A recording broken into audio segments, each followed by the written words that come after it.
और मेरा व्यक्तिगत मानना ये है, मैं तो एक्चुअली में ओवैसी साहब का फैन हूँ जी। मैं सिर्फ यहाँ प्रोग्राम देखने आया हूँ। अच्छा।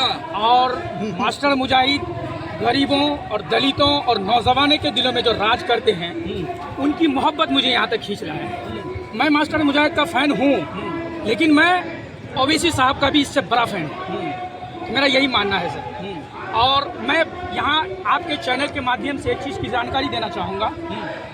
14% की आबादी जो कि यादव परिवार के हैं, वो मुख्यमंत्री अपना बनाने का दम भी रखते हैं और गिराने का भी दम रखते हैं। लेकिन हम 17% मुस्लिम, 18% मुस्लिम, हम सरकार क्या गिरा नहीं सकते? क्या हम अपनी सरकार नहीं बना सकते हैं? बना सकते हैं, बना सकते हैं। बिल्कुल हम सब इस बार मुस्तहिद होकर के ओवैसी के कंधे से कंधे मिला करके और जो फॉर्मूला अप्लाई करके जो ओवैसी साहब यहाँ से गए हैं कि 4 गए हैं 24 लाएंगे और इंशाअल्लाह वो 24 जिंदाबाद। ठीक है बोलते रहिए, जवाब दीजिए। 18% अगर मुत्तहिद होते हैं, मुस्लिम समाज मुत्तहिद होता है, तो उधर 82% अगर मुत्तहिद हो जाता है तो आप क्या करेंगे? राजनीति आपकी क्या वजूद रहेगी? देखिए सर, सबसे पहली बात सर सुनिए सर, क्या कह रहे हैं?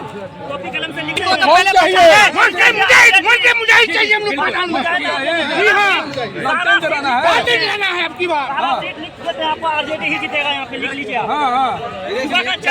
मैं मास्टर मुजाहिद की शिकायत नहीं कर रहा हूँ। वो क्या कह रहे हैं कि MIM जो है 24 सीट आएगी और MIM सरकार बनाएगी।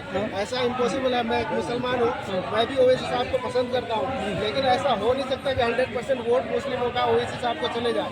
अगर ऐसा हो जाता तो वो तेलंगाना में खुद की सरकार बना सकते थे, वहाँ पे भी वो सपोर्ट में सरकार बना रहे हैं। और ऐसा नहीं, जैसा 2020 में जिस तरह का उनको रिजल्ट मिला था यहाँ पे सीमांचल में, वैसा इस बार नहीं मिलेगा। इस बार जो है जो आरजेडी का जो गठबंधन है और मास्टर मुजाहिद के वजह से यहाँ पे जो है आरजेडी मजबूत होगा और महागठबंधन पूरे के पूरे 24 सीटें लेके जाएगी सीमांचल से। यार एक चीज और बताइए, वक्फ बिल आया लोकसभा राज्यसभा में, तो मुस्लिम सांसद कितने हैं? 24-25 के करीब है, जितना नॉलेज है, लेकिन उसके विरोध में 250 के करीब वोट पड़े। आखिर कौन दिया, कौन लोग दिया वोट? सर कौन लोग दिया? ओवैसी साहब सिर्फ दिए? मेरा देखिए सर, हम सरकार बनाने की बात नहीं कर रहा हूँ कि मैं खुद ओवैसी हमारी सरकार बनाएगी, नहीं। हम सहयोग करके सरकार बना भी सकते हैं तो सरकार गिरा भी सकते हैं, मैं इसकी बात कर रहा हूँ। अच्छा। रही बात कि हमारे लिए 15 साल लालू प्रसाद यादव जी ने राज किए और 20 साल नीतीश कुमार ने यहाँ पर राज किए हैं, लेकिन हमारे लिए क्या किया? आप खुद उनसे सवाल कीजिए सर, हमसे आप सवाल मत कीजिए। सवाल, आप पत्रकार हैं, आप खुद उनसे सवाल कीजिए कि माइनॉरिटी के लिए आप क्या किए। मैं आपसे वो सवाल कर रहा हूँ, उनसे जाके आप कीजिएगा सवाल। मैं अपनी सरकार बनाने की बात नहीं कर रहा हूँ। लालू जी के राज में कोई काम ही नहीं हुआ? नहीं सर, नहीं हुआ है सर। युवा बेरोजगार है सर, आप देख रहे हैं। अब क्या सोच रहे हैं आप? देखिए सर, सोच आप चाहते हैं कि तेजस्वी सरकार में आए और जैसे तेजस्वी नीतीश कुमार के साथ रहे तो लोग जो नौजवानों को है रोजगार दिए, तो वो जब खुद CM बनेंगे तो कितना रोजगार देंगे और कितनी तरक्की करेंगे और बिहार को आगे ले जाएंगे। बिहार जो बदहाली है, जितना करप्शन है, वो सब खत्म करेंगे।